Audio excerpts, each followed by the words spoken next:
What's up, YouTube? I thought I'd do an updated version of the Cintiq 27QHD standard version review. I tried it before, but I did it with the GoPro and it was just it was moving around too much. So here, basically, I'm going to show you what comes out of the box. Now you have this is the HDMI cable. You have a DisplayPort cable, which is in the back. I'll show you. You have the pen, which is the Pro pen, and you have your pen holder, which has 10 different nibs in it. You got 3 felt nibs. You have 6 standard plastic nibs and 1 stroke nib, which has a kind of a spring to it. This one's pretty cool for inking. And then you also have your tool in the middle to take out the nibs. Now you also have your installation CD. You have a power cable for if you're in England. You have a power cable in the back, which I'll show you for France. You have your identification rings that you can put on your different pens if you have different pens. You have the you have the connection cable. I can't remember what they're called, but this is for like older type of computers. You have the quick start guide. You have the remote. And this is the USB cable to charge the remote. Okay, as I said, I apologize. I did not take everything off because I have all my cables zip tied into my Ergotron arm, and I just did not really want. I don't have any more zip ties, and I didn't want to take it all apart. It also comes with your power cable. It comes with, this is the display port cable, which also comes with a Thunderport adapter that goes into your computer. So this cord here is also supplied. Now these are the boxes that it comes in. It has a bigger box that goes on the outside. You see, the fact that it says Cintiq always sort of worries me about theft, but I guess it's okay. Okay, moving along, on the sides you have the hole where you plug in the remote. You have 2 USB 3 ports on this side. You have 2 on the other side. On the top, you have the power button. This is blue when it's on. I think this is orange when it's in veille or sleep mode. Now, on the back, you have these 2 legs that come out, which I'll show you the position it can go in a second. You have these flaps that come off if you want to get the ergo stand, which is not included. It costs 366 euros. I opted for the Ergotron arm. I have already a video about that. Now you also have ventilation in the back. Now this, I'm going to show you this. All the cords are plugged in here. This comes off. You have the power cord, the display cord, and the USB 3 cord. That also comes with it. This USB 3. This is black cord here. Comes with it as well. Now all these cords are plugged into the back. As I was saying, all the cords that are supplied are plugged into the back, like so. Let me get it to focus.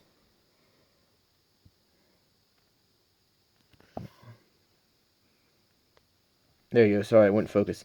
So if you can see, these are all. This is what the back without where the plastic was covering. If you take that piece off, it looks like this inside, and you have the display or HDMI cord plugged in. You have the power cable, and then the USB cable that plugs to the other side, and then you cover it all up. Now what's good is they're not fixed into the unit. So if you break one, you can just unplug it and just get a new cord. So it's not, each cord is separate. Okay, here I've tried to put it as closely into the position as possible, as if you had the monitor stock without any stand. So you see these two legs come out, and you put it against the table. It's hovering a little bit above because I have my ergotron arm set up. And once again, I apologize and not take it all off because I have all my wires all spliced up together, and I don't have any more plastic ties. So that is pretty much the position that you're going to have if you do not buy a stand. So as you can see, if you don't have a stand, you're going to be pretty much in this position, even a tad lower. And to me, it's just not the ideal position.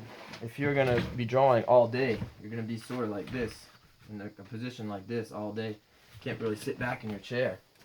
So it's gonna hurt your back. So you probably want to get a stand. Okay, I apologize for the glare. So before I had this, I had the 24HD, and I just wanted something a little bit bigger because the way I draw, I need a reference next to me. So the bigger the better for me. It's the same size as the 24HD as far as the whole tablet. It's just it's got less room around the edge. Now here's the big new thing with the 27HD is the remote. Now the remote is a magnet. There's a magnet inside. Well, there's a piece of metal inside. Well, the magnet's inside. The metal's on the edges here. You can glue it on. You stick it on here or stick it here. You cannot stick it here or on the screen, but you can stick it here, and you can see you can get it pretty vertical and it stays.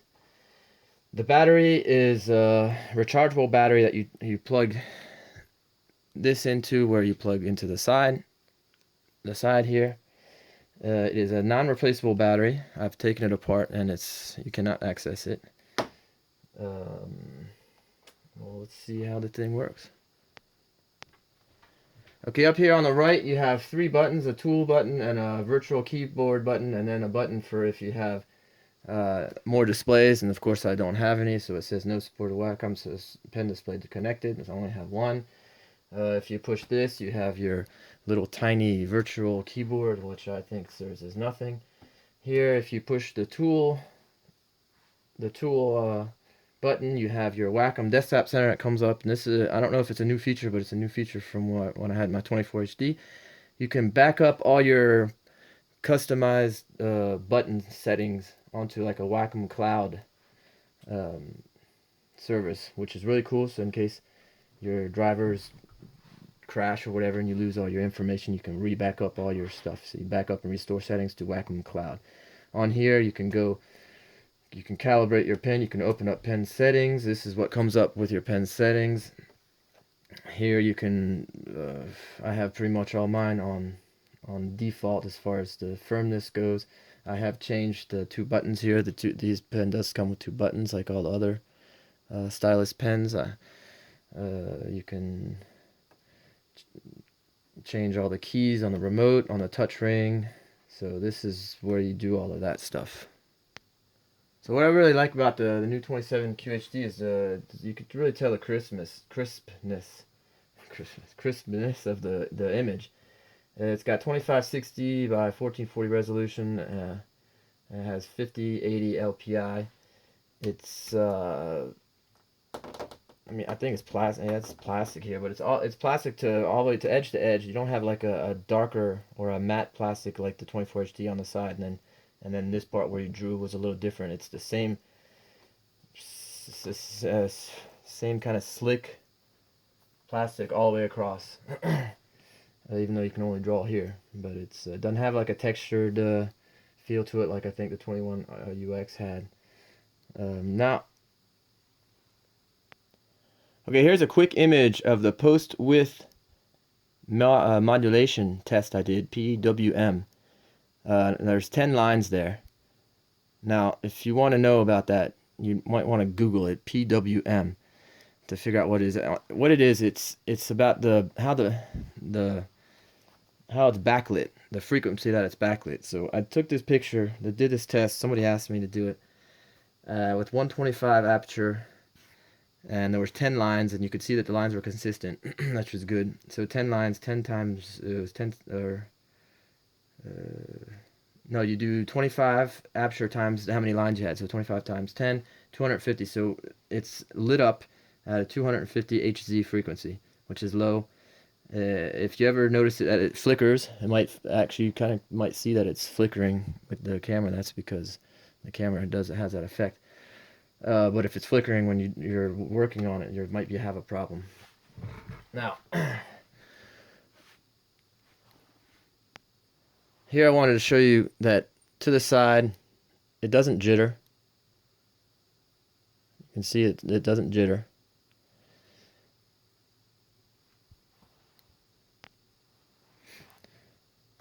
Here's an example of thick and thin lines. Tracking smooth.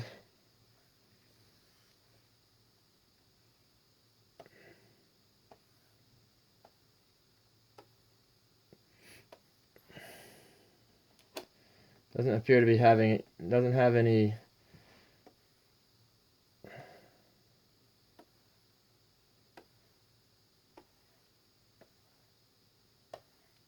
well, look, I don't know if that's the shoelace effect or not.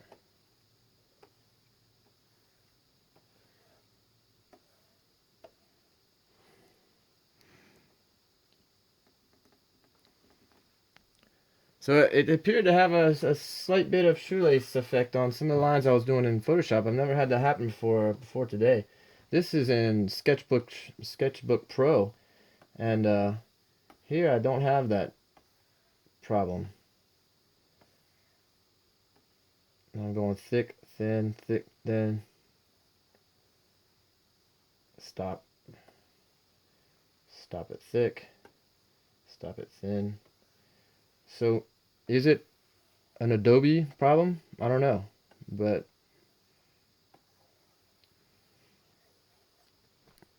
it works good.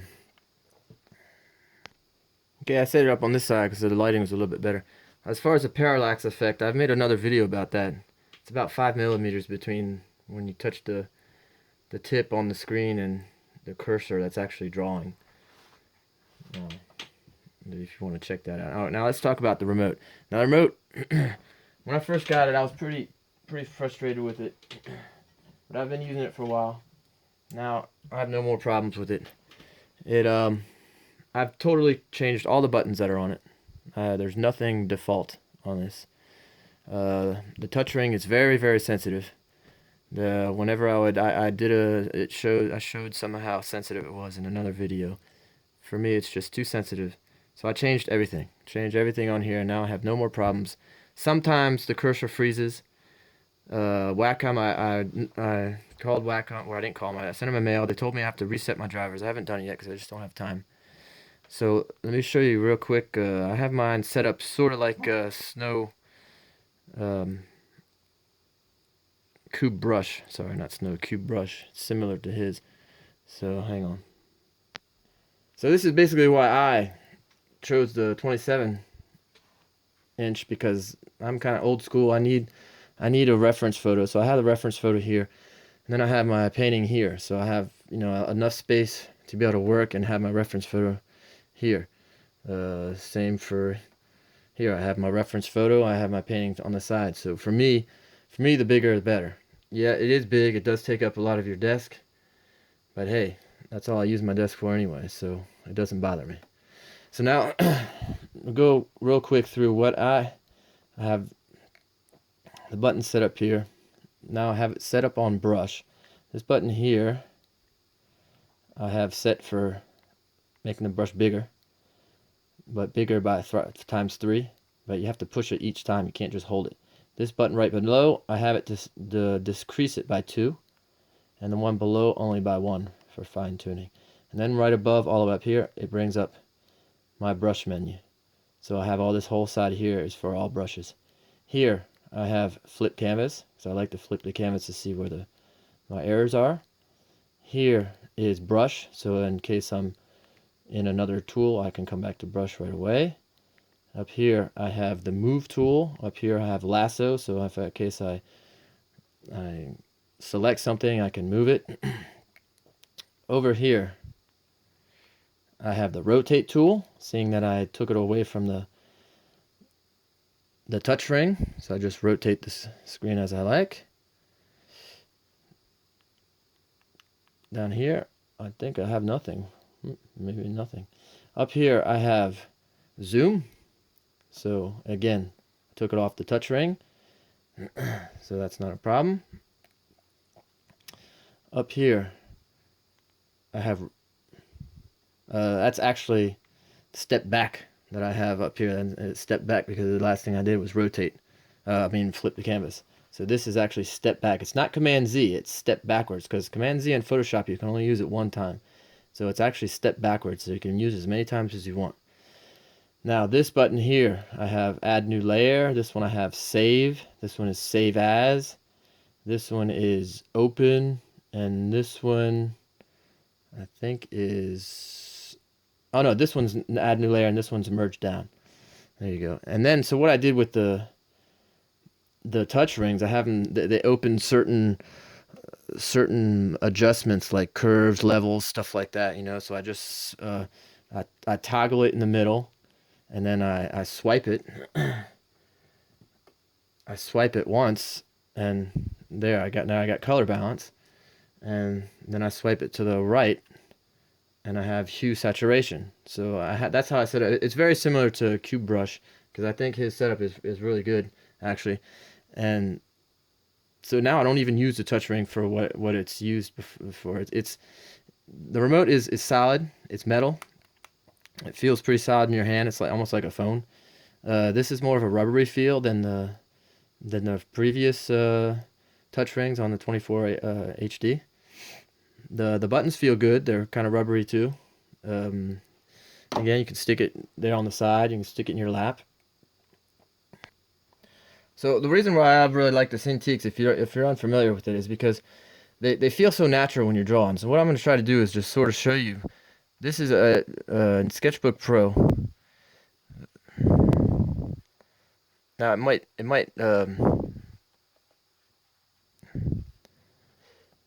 depends maybe on the program you're using as well.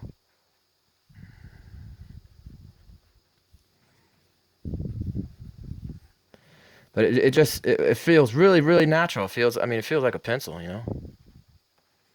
I'm just trying to doodle something in real quick just to show you that it feels like a real pencil.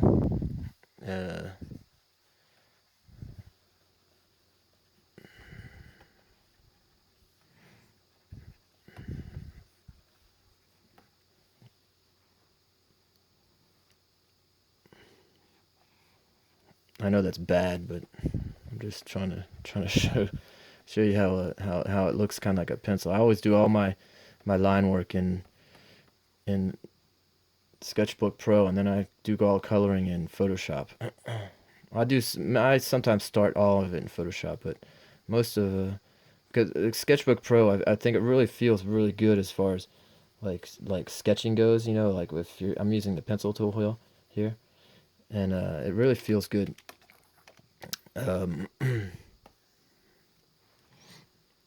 And what's good about the big screen as well is I set up all my artwork for screen printing, so I have a big screen to see what's going on. So I think it's a really good product. I'd give it a 9 out of 10. I had a few bugs at the beginning, but they have worked around them, so I don't have any problems with it anymore. It's very big. You know, if you don't want something that takes up so much room on your desk, then you might want to get a smaller version or smaller one. For professionals, I think it's a must. It's a great investment. It's expensive, so it's gonna put a hole in your wallet. It's probably too much for me since I don't make a living off of using this every day. But you know, hey, you only live once. But you know, if you're just a hobby artist, you might want to get something a little smaller because this is the biggest one that they have. But I'm very happy with it. At first I was very frustrated with the remote, but now no problems. I'm going to reset the drivers for the freezing of the cursor, and then I think it's all go. As far as the stand goes, it doesn't come with one. That's maybe a pro and a con. Some people are happy because you can choose whatever stand you want. At first I was not happy with it because I figured with the price you pay you should have a stand, but now I'm actually happy that I have the Ergotron arm because I can move it much more than the Ergo stand. You know, can really, I have a whole another video on that. And it holds it up. Right now it's floating. It's not touching the desk right now. And I have it turned, you know, like this. It does wobble a little bit, but it's not a problem. It's not a problem. I'll show that in another video. I'm not going to try to make this video too long because it'll take too long to upload. So there you go. I think it's a great product. It's de la crème de la crème. It's the best of the best. Wacom, you know, they make the best tablets out there. They are pricey. I wish there was some competition to make them lower the prices, but I say it's a go. I'd go for it.